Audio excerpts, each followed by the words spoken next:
Peut-on être victime d'un accident du travail lorsqu'on est en télétravail? Peut-on être victime d'une maladie professionnelle lorsqu'on est en télétravail?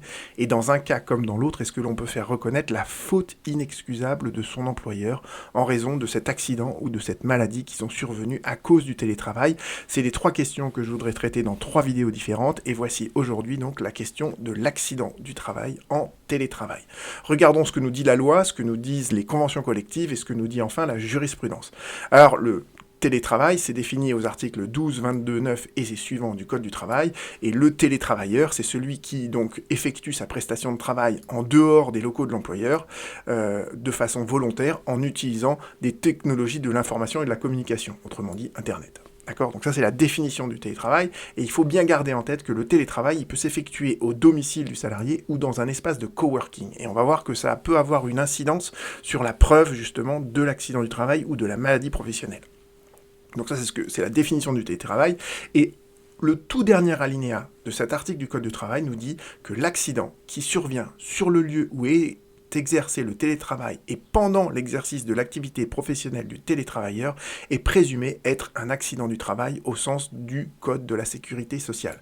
Si vous voulez approfondir cette problématique sur la présomption d'imputabilité, je vous en renvoie au cours que j'avais fait à mes étudiants l'année dernière. Je vous mentionnerai le lien sous cette vidéo. Je vous mentionnerai également le lien de cette présentation sous cette vidéo.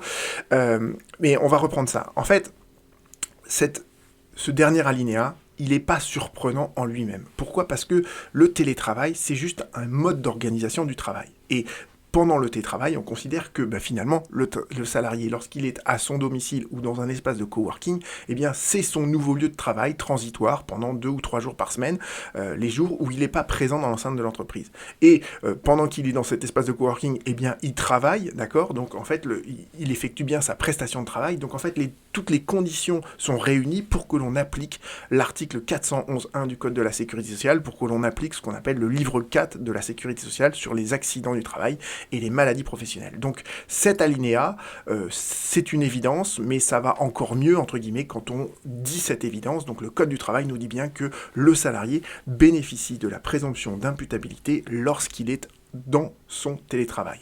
Ce qui va être problématique, c'est de voir comment on le met en œuvre, et c'est d'ailleurs ce que soulignent d'ailleurs les conventions collectives.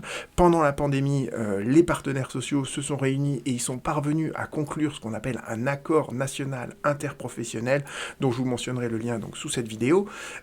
Et sur le télétravail, sur les accidents en télétravail, il dit pas grand-chose. Cet ANI, il nous rappelle ce que dit le Code du travail, donc ça vous le savez maintenant, puisque je vous expliquais l'article 12.2-9 dernier alinéa, et la seule chose que les partenaires sociaux ont rajouté, c'est que cet alinéa, il risque d'engendrer des difficultés dans sa mise en œuvre pratique. Et on va essayer de comprendre pourquoi il y aura des difficultés et comment on peut les surmonter, parce que je pense qu'il y a une manière très simple de surmonter certaines de ces difficultés.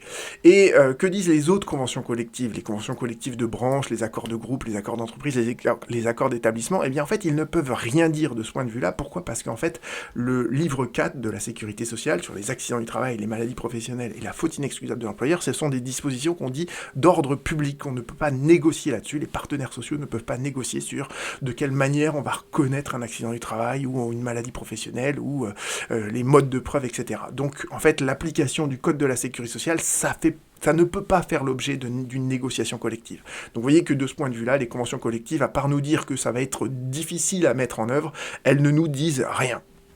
Donc il faut se tourner vers la jurisprudence, et la jurisprudence, il y a 3 solutions qu'il faut bien garder en tête.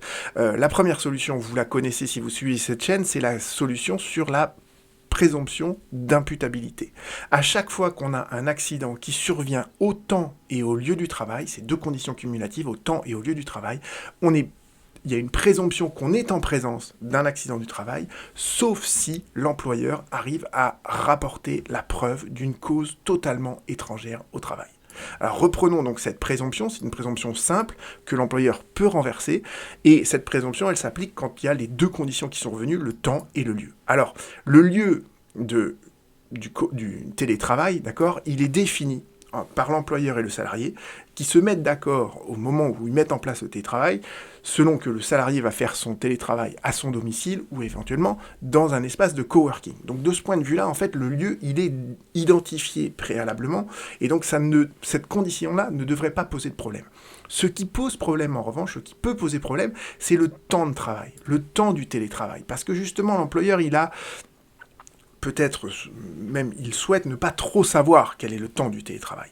Donc, ce que nous dit le code, en fait, c'est que l'accident, il doit survenir pendant l'exercice de l'activité professionnelle du télétravailleur. Alors évidemment, ce temps de l'exercice de l'activité professionnelle, ce sont les horaires de travail tels qu'ils sont mentionnés par exemple dans le contrat de travail.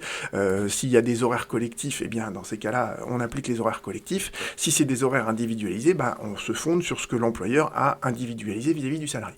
C'est les horaires de travail, mais c'est aussi les heures sup. Et c'est vrai qu'un salarié qui est en télétravail, il peut avoir tendance à réaliser des heures sup plus facilement que s'il est dans l'entreprise.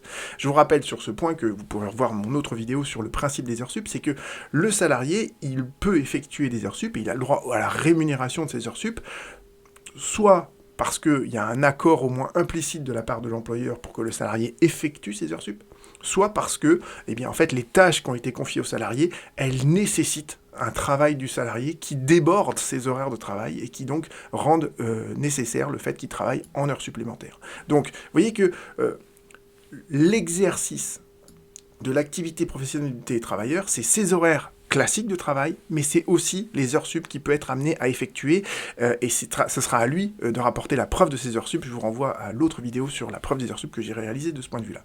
Mais il faut savoir qu'en droit de la sécurité sociale, on a une appréciation extensive du temps de travail. C'est pas simplement les horaires et les heures sup, c'est encore plus que ça. Je vous invite à relire, par exemple, pour les étudiants qui ont accès au Juris Classeur, le fascicule qui a été rédigé par le professeur Dominique Askenazi-Bayeux. Je vous cite 3 petites phrases de ce fascicule, et je remercie d'ailleurs au passage LexisNexis de m'autoriser à utiliser leur documentation. Je devrais peut-être le faire plus souvent, d'ailleurs. Donc le professeur Askenazi-Bayeux nous dit bien que, en fait, en réalité, le temps de travail, entendu de manière très extensive. On entend en fait par là la période, le temps où la présence du salarié dans l'entreprise est légitime ou tolérée. D'accord ? C'est pas simplement le moment où il exécute sa prestation de travail, c'est un peu plus large que ça. C'est à partir du moment où il entre dans l'enceinte de l'entreprise jusqu'au moment où il ressort de l'enceinte de l'entreprise, quand bien même il fait une pause café, etc. Vous avez un accident lors d'une pause café, c'est un accident du travail. Donc, si on transpose ça à la situation de télétravail, qu'est-ce qui se passe ? En fait, dans le code du travail, quand l'accord collectif qui va mettre en place le télétravail, ou bien la charte que l'employeur va élaborer tout seul en sollicitant l'avis du CSE, dans l'accord collectif, dans la charte, et peut-être même dans le document que l'employeur et le salarié vont signer pour mettre en place, pour un salarié donné, la situation de télétravail, on va déterminer ce qu'on appelle les plages horaires durant lesquelles l'employeur peut habituellement contacter le salarié en télétravail. Et la question que je me pose, parce que cela n'a pas été encore tranché en jurisprudence, c'est est-ce que ces plages horaires, c'est pas pour le télétravailleur cette conception extensive du temps de travail que l'on retient par ailleurs lorsqu'on n'est pas dans une situation de télétravail. Donc à mon avis, on peut plaider en tout cas qu'un accident du travail qui survient durant ces plages horaires, durant lesquelles l'employeur peut habituellement contacter le salarié en télétravail, ça répond à cette condition de temps qui est exigée pour l'application de la présomption d'imputabilité. Donc la présomption d'imputabilité, la première solution que je vous ai expliquée, d'accord, c'est lorsque l'accident a lieu au temps et au lieu du travail. Si cette présomption, si une des deux conditions n'est pas remplie, le salarié n'est pas dépourvu pour autant de toute manière de faire reconnaître l'accident du travail, parce qu'on en arrive à la deuxième solution, c'est que le salarié, d'accord, si la condition de temps et de lieu n'est pas remplie, il peut toujours prouver que au moment où l'accident s'est produit, il se trouvait quand même sous la subordination juridique de son employeur. Mais simplement, dans ce cas-là, c'est au salarié de produire ça. Je vous donne un exemple très simple. Vous avez donc une plage horaire de télétravail entre, mettons, 9h et 18h le soir.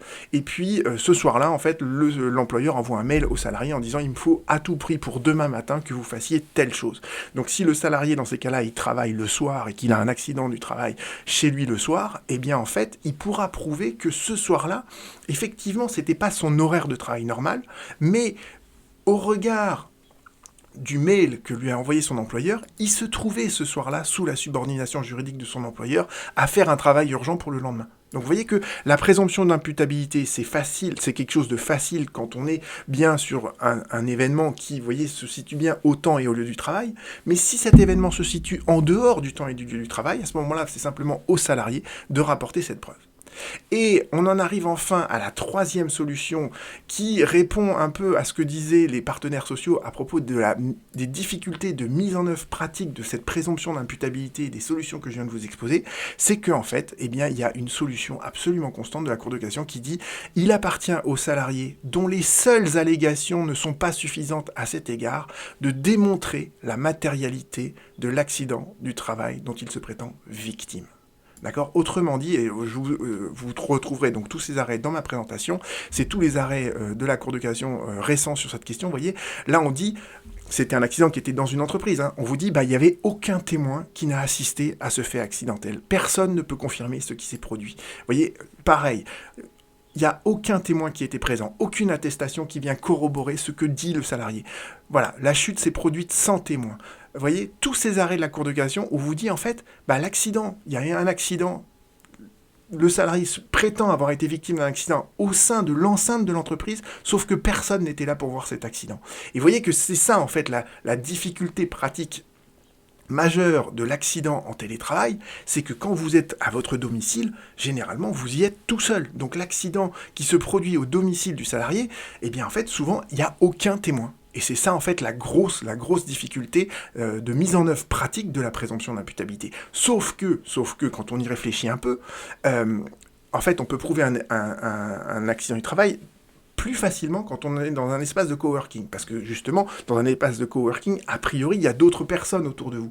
Donc la preuve par témoin, elle sera valable. Et on peut parfaitement avoir un témoin qui n'est pas un salarié de l'entreprise, mais qui est quelqu'un de totalement, vous voyez, indépendant de l'entreprise. Donc un autre coworker peut parfaitement témoigner de l'accident dont vous avez été victime. Quand on est à son domicile, en revanche, c'est plus difficile parce qu'à moins que votre conjoint soit là, et c'est toujours un peu difficile de témoigner quand on est le conjoint de quelqu'un, c'est toujours apprécié de manière un peu circonspecte par les juges, d'accord ? Mais si vous êtes seul à votre domicile, comment prouver, vous voyez, de manière objective l'accident dont vous avez été victime ? Eh bien, en fait, la solution à ça, elle est finalement assez simple, c'est que dorénavant, avec la domotique, les maisons connectées, etc., c'est très facile d'installer des caméras chez soi. Donc, l'employeur, il a l'interdiction de filmer constamment le salarié sur son lieu de travail et a fortiori à son domicile, mais le salarié lui-même peut parfaitement installer des caméras chez lui.